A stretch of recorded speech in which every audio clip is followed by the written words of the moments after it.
All right, guys, you know that Rlaarlo has with this 787 on-road car a dual motor kit for where you can install 2 motors on it and run 2 ESC. So this is going to be a video that they actually did, that they did the installation on. Of course, you're going to need the motor mount for this, which is 39 bucks. You can get the gyro too as well. And then you can get the speed controller and also the motor that they use in the kit when they sell it, if you guys want to do that as well. And I'll put a link below in the description, because it's the same link where you can use to buy the car and stuff with as well. But I at least wanted to put this video because it's going to be a minute before I actually do this installation on my car. I do want to test the single motor, but that's what you're going to need right there, whether you use their stuff or not.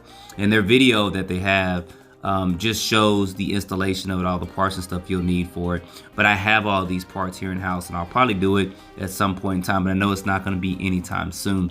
So there's going to be a link below in the description where you guys can find these components. The main thing is going to be the motor mount, and then of course make sure you have matching pinion gears.